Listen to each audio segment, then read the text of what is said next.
Nah, teman-teman, di sini aku mau menghitung mean atau rata dengan menggunakan data nilai matematika kelas 12 IPS 2. Nah, gimana sih cara mencari mean atau rata-rata itu? Nah, sebelum kita masuk ke rumus mencari mean atau rata-rata ini, sebaiknya kita mencari nilai tengahnya terlebih dahulu.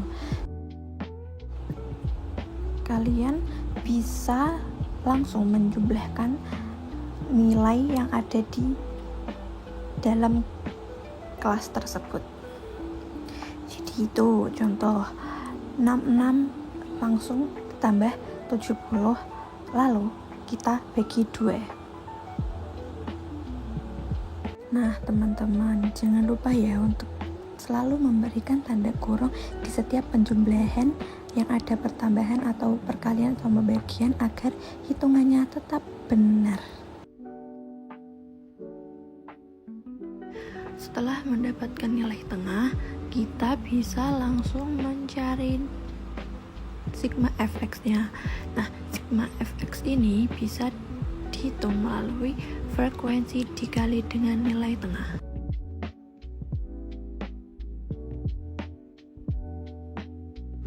Nah, setelah terhitung semua fx-nya, kita langsung bisa mentotal dari fx tersebut.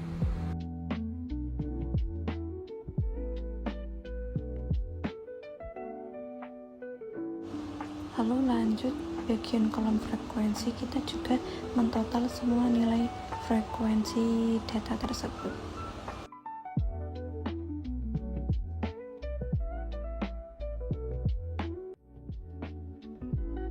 Setelah mendapati semua total dari fx dan frekuensi, kita bisa langsung masuk ke rumusnya, yaitu sigma fx dibagi dengan frekuensi.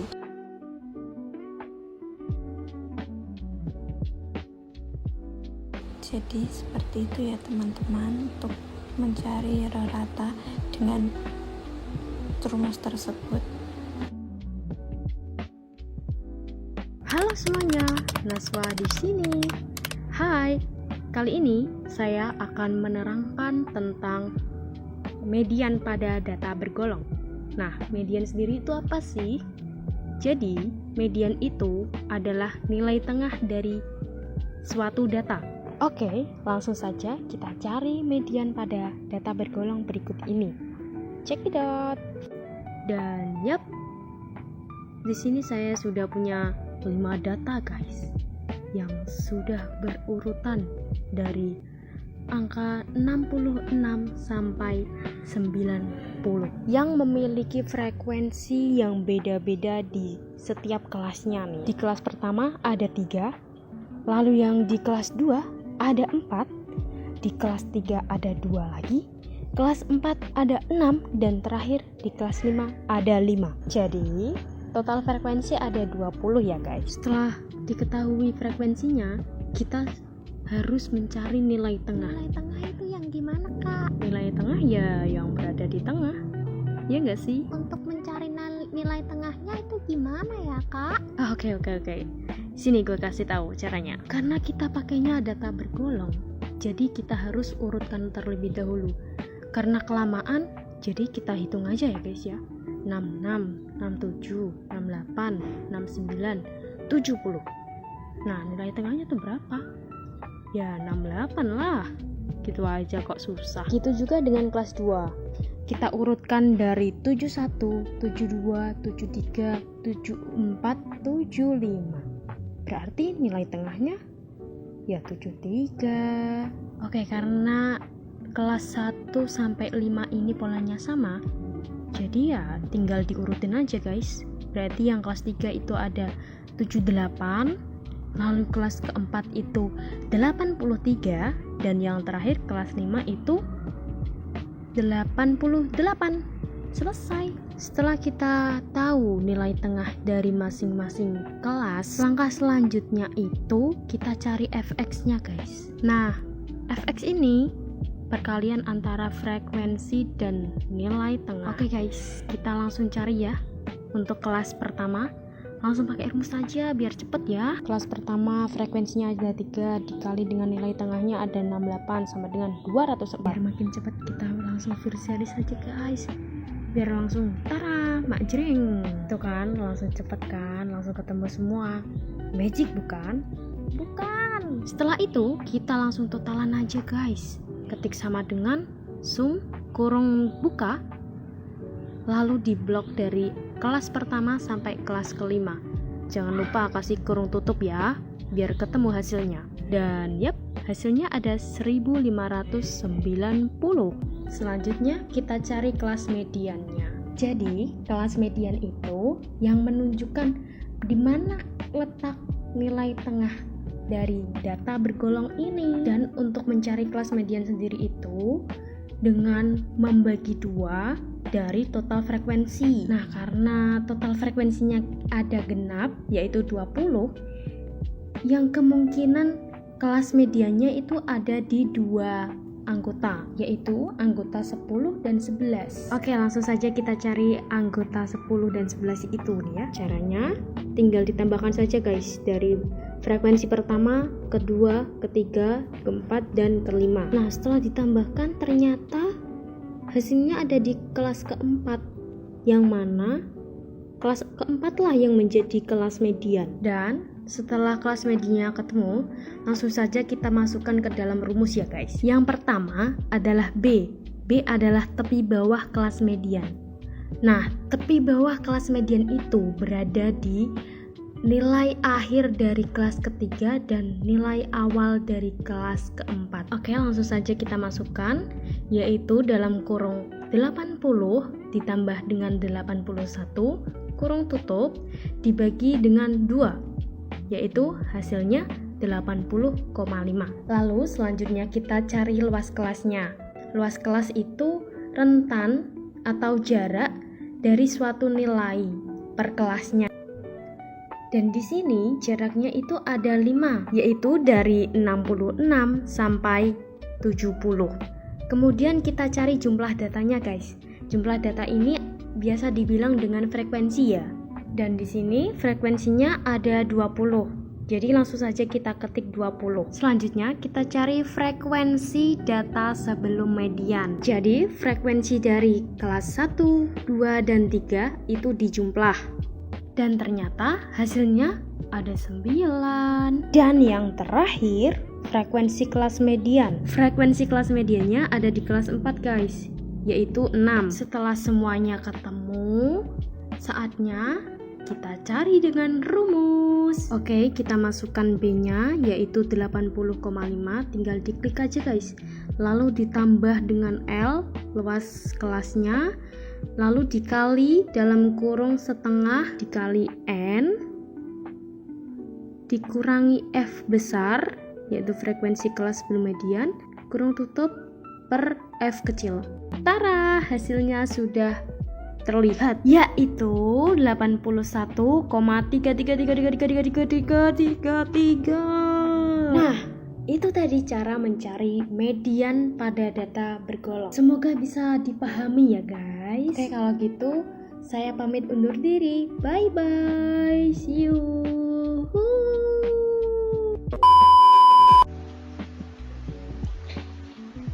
Baik, selanjutnya di sini saya akan menjelaskan cara menghitung modus. Nah, di sini kan min sama mediannya sudah ditentukan.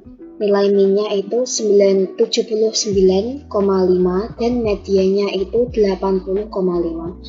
Selanjutnya, di sini akan menghitung nilai modusnya. Caranya yaitu A sama dengan lalu ketik mod. Selanjutnya ini nilainya di-copy semua, lalu dikasih kurung tutup dan di enter. Nah, sudah ketemu ini nilai modusnya yaitu 90. Baik, di sini selanjutnya saya akan menjelaskan cara menentukan nilai modus dari data bergolong. Nah, di sini itu sudah ada nilai frekuensi, anggota, nilai tengah, dan fx.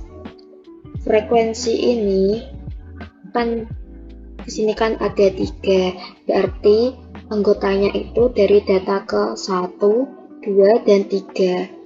Dan di sini nilai 71 sampai 75 itu frekuensinya ada 4. Nah, berarti anggotanya itu dimulai dari data ke 4, 5, 6, dan 7, dan seterusnya sampai kelas kelima. Nah, selanjutnya cara menentukan nilai tengah itu 66 ini ditambah dengan 70 lalu dibagi dengan 2, hasilnya ada 68. Lalu 71 ditambah dengan 75 dan dibagi 2, itu hasilnya ada 73, dan seterusnya sampai kelas kelima. Nah, di sini lalu cara menentukan fx itu dari frekuensi yaitu 3 dikali dengan nilai tengah yaitu 68 yang hasilnya itu 204, dan seterusnya sampai terakhir. Lalu di sini saya akan menghitung nilai modusnya. Yang B itu tepi bawah kelas modus itu cara menentukannya yaitu cari data yang frekuensinya tertinggi. Di sini ada di kelas keempat.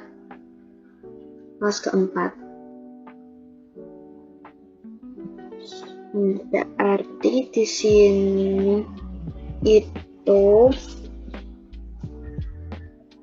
tepi bawah kelas modusnya yaitu 80,5.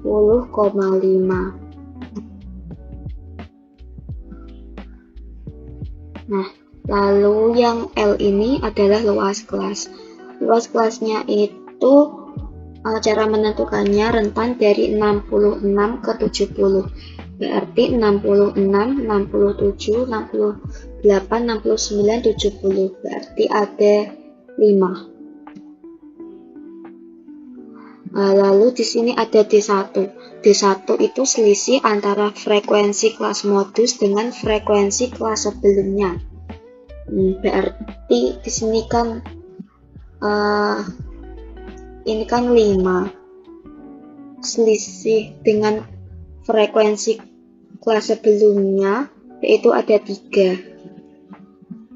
Berarti 5 dikurangi 3 yaitu 2. Lalu D2 ini selisih antara frekuensi kelas modus dengan frekuensi kelas kelahnya. Berarti ini 5 dikurangi 5. Selisihnya adalah 0. Sekarang cara menghitung modusnya itu sama dengan ini 8 dengan rumus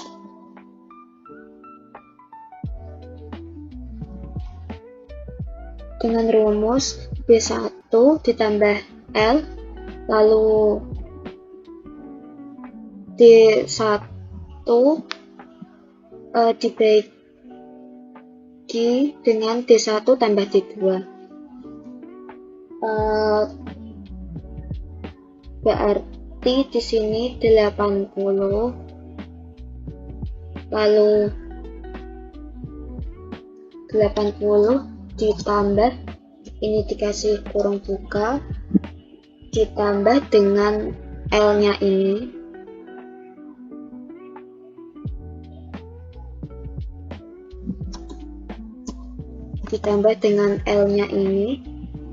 lalu dikali dengan D1. Ini dengan D1 dikasih kurung buka lagi,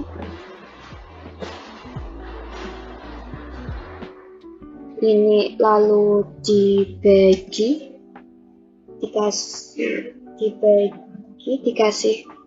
kurung buka lagi, dibagi dengan D1 lagi, lalu ditambah dengan D2, lalu di sini dikasih kurung tutup ada 3, lalu di enter. Nah, berarti di sini nilai modusnya yaitu 85,5.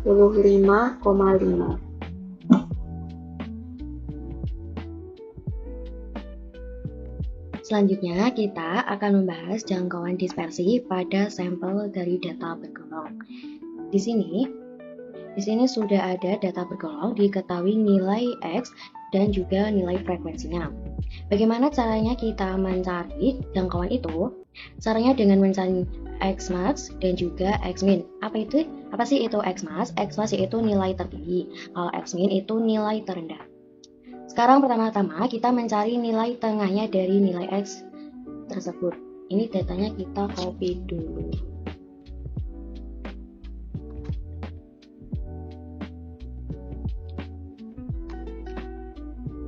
Oke, setelah kita copy datanya, kita cari nilai tengahnya.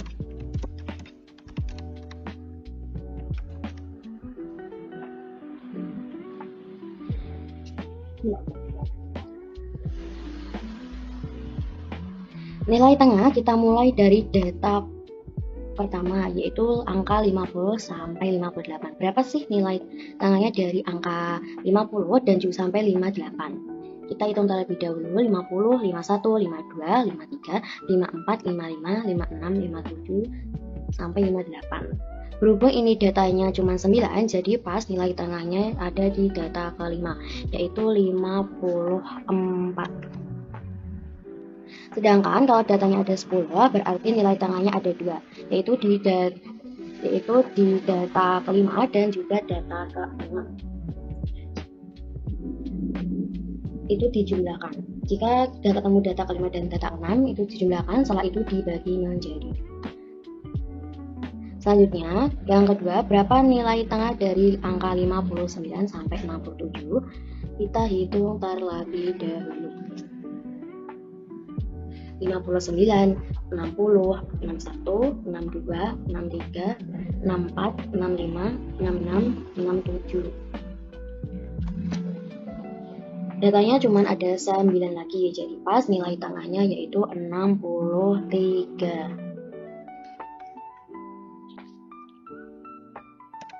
Selanjutnya, yang ketiga, berapa nilai tengah dari 68 sampai 77? Kita hitung juga terlebih dahulu. Ya, 68, 69, 70, 71, 72, 73, 74, 75, 76, 77. Nah, ini datanya ada 10. Jadi nilai tengahnya diambil dari data ke-5 dan data ke-6.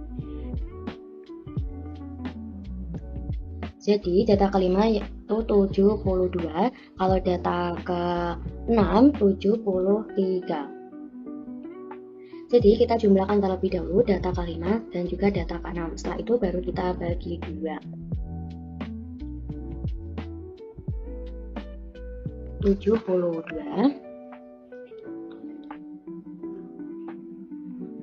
dibagi 73 sama dengan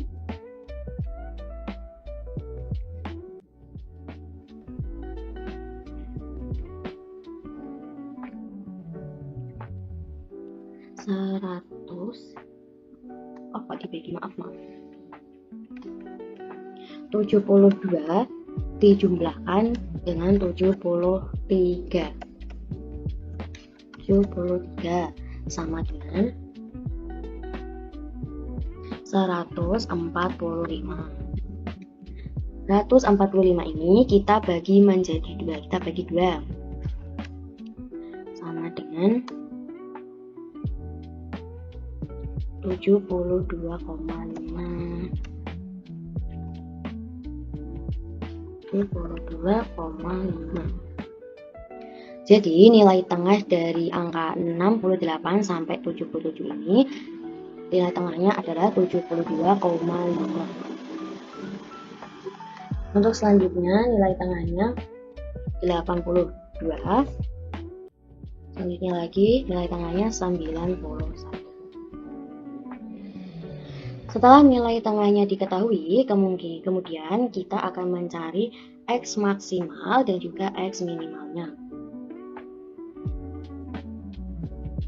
Kita taruh di bawahnya dulu. C, jangkauan atau range sama dengan X maksimal min X minimal sama dengan X maksimal yaitu nilai tertinggi. Nilai tertingginya di sini 91 dikurangi min nilai terendah. Nilai terendahnya di sini 54. Berapa hasilnya jangkauan dari X maksimal dan juga X minimal? Ini kita enter. Hasilnya 37. Jadi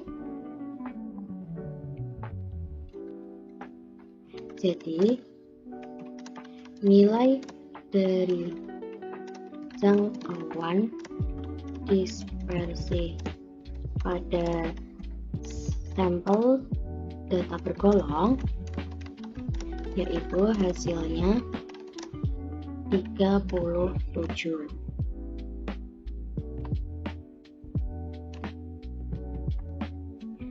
Seperti itu ya cara mengerjakan dispersi jangkauan data bergolong.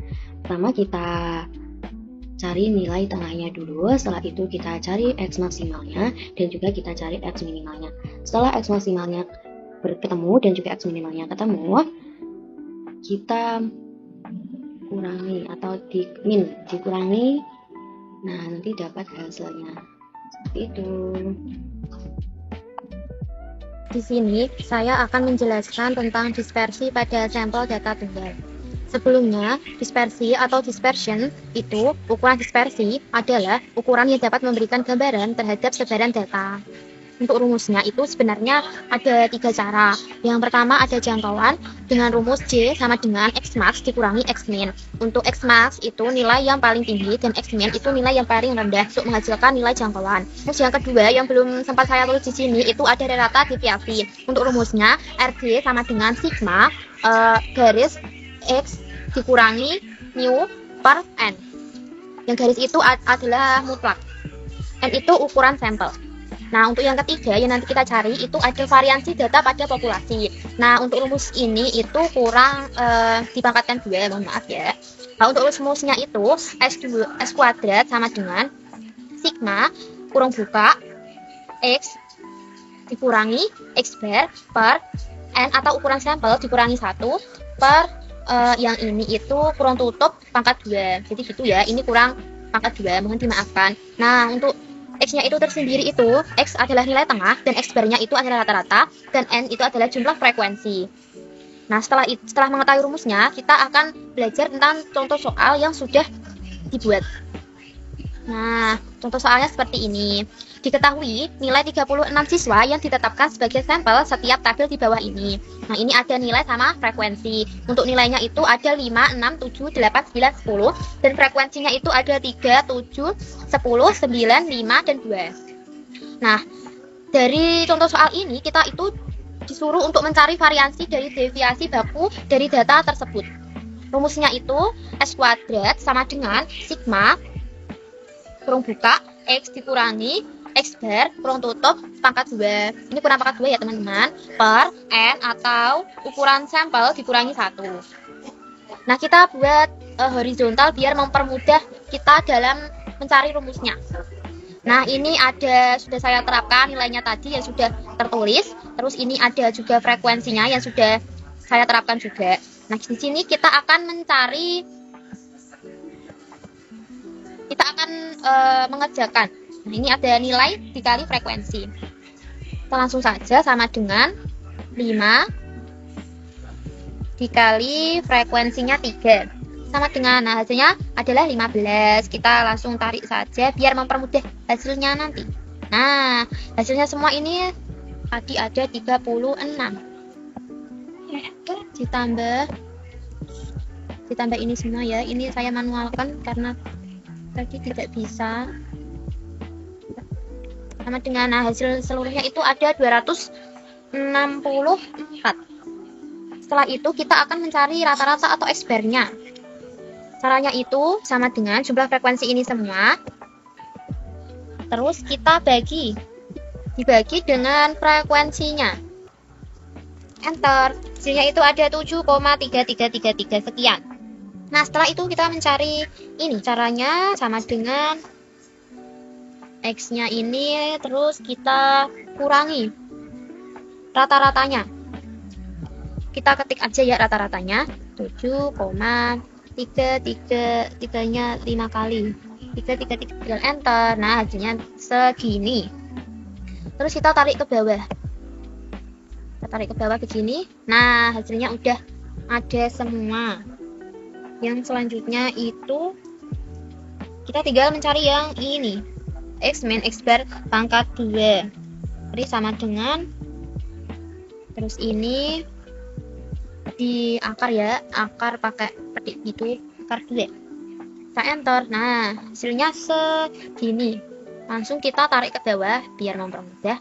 Nah, kita jumlahkan semua dari ini ya, manual aja. Terus tambah ini. Mungkin hasilnya ini agak ribet ya teman-teman, mohon maaf. Udah 1, 2, 3, 4, 5, 6 di enter. Nah, hasilnya itu ada 17,66666 sekian. Ini hasilnya.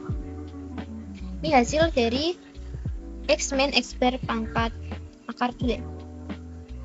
Setelah itu kita langsung aja ke variansinya. Ya, ini itu hasil dari yang ini. Yang ini ya. Setelah itu langsung saja kita masuk. Kita sama dengan, terus ini kita bagi, kita tulis saja 36 dikurangi 1, terus kita kurung tutup, enter. Nah, hasilnya 0,504 sekian. Ini adalah hasil dari variansi di SIRT.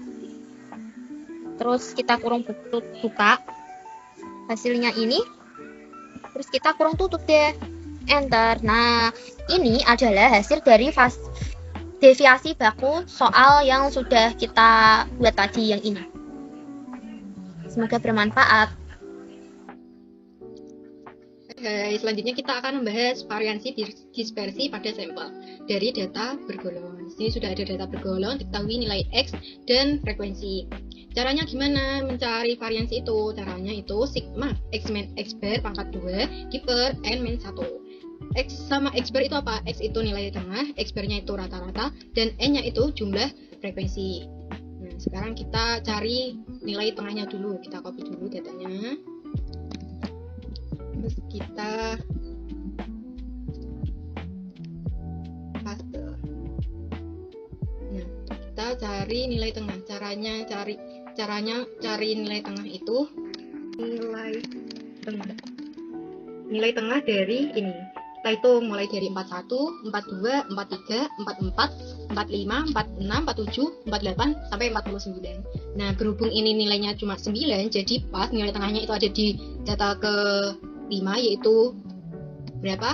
45. Misal kalau datanya ada 10, berarti nilai tengahnya itu ada di data ke-6 dan data ke-5 dan data ke-6.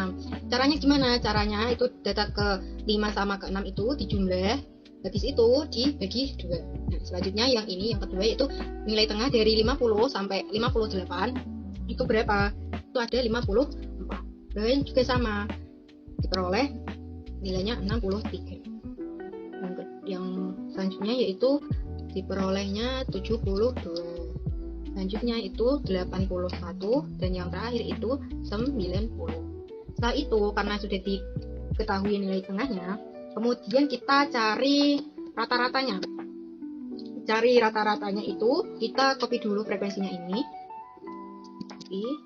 Setelah itu kita enter paste, biar rapi, kita rapikan dulu. Nah, selanjutnya kita cari fx-nya.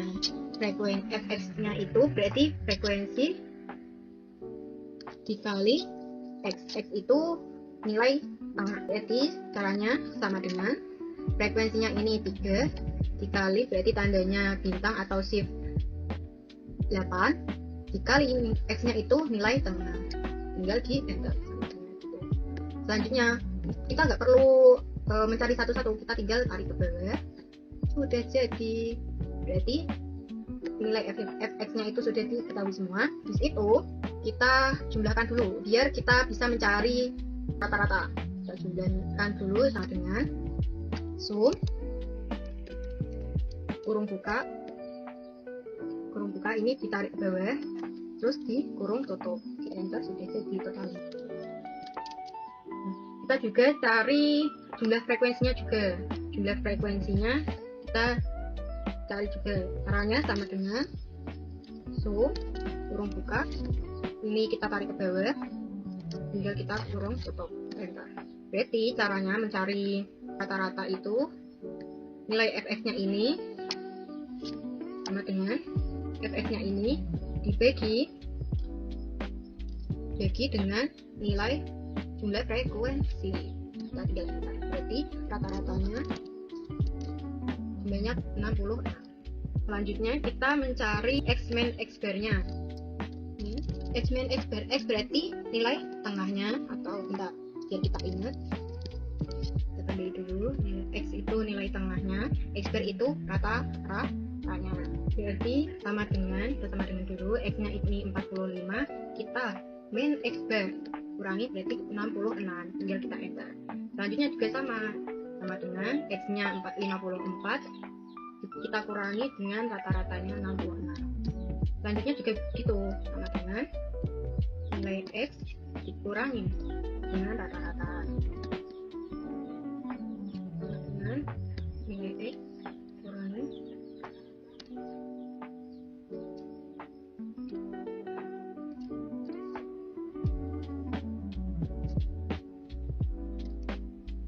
sudah diketahui nilai x-min x-bar-nya. Selanjutnya kita cari x-min x-bar pangkat 2. X-min x-bar, karena ini x sama x-bar-nya sudah diketahui, kita tinggal mengkuadratkan. Caranya itu sama dengan x-min x-bar ini dikuadratkan di shift 6, dikuadratkan karena ini butuhnya kita kuadrat 2, jadi ditambah angka 2, terus tinggal di enter. Caranya seterusnya kayak gitu, sama dengan x-min x-bar ini di shift 6 angka 2, enter. Kemudian ini shift 6. Kalau misal kita mau kuadratkan 3 boleh, karena kita butuhnya 2, ini kita kuadratkan 2 aja.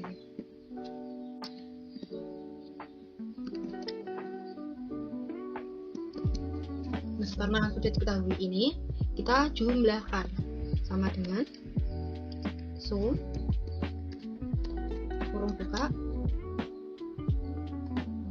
terus kita tarik ke bawah, kurung tutup, kita enter. Nah, jumlah dari x-min x-bar pangkat 2 itu 1431. Nah, sudah diketahui dari ininya sudah diketahui, yaitu jumlahnya itu 1431 atau 1431. Kemudian kita cari kita tinggal cari variansi semuanya, karena n-nya sudah diketahui yaitu 36 ini. Jumlah frekuensi atau n, kita tinggal masukkan rumusnya. Variansi, kita masukkan ini x-min x-bar-nya ini diper kurangi 40,8857 kayak gitu. Sudah, berarti variansinya itu dapat nilai 40,8857. Selanjutnya itu kita bisa rapikan biar rapi, biar di tengah semua. Sudah, berarti variansinya kita dapatkan itu 40,8857. Seperti itu.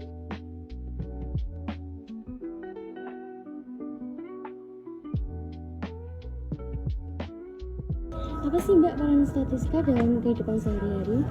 Peran statistika dalam sehari-hari itu misalnya dalam perkiraan cuaca. Statistika itu digunakan untuk mengumpulkan data perkiraan cuaca di masa lampau dan membuat prediksi cuaca di masa depan, kayak gitu Mbak. Hai guys, di sini saya akan menjelaskan tentang poin ketiga, yakni peranan penting statistika dalam kehidupan saya. Misalnya nih, dalam pekerjaan, saya yang sebagai pengelola keuangan, saya merasa terbantu dengan adanya statistik ini karena saya bisa mengetahui tentang pengeluaran, pemasukan harian maupun bulanan. Dan dengan statistik ini, saya juga bisa mengetahui tren penjualan nih. Untuk misalnya, menu apa yang paling best seller, dan lain-lain. Dan juga, dengan statistik ini, saya bisa mengetahui tentang kestabilan dari keuangan tersebut.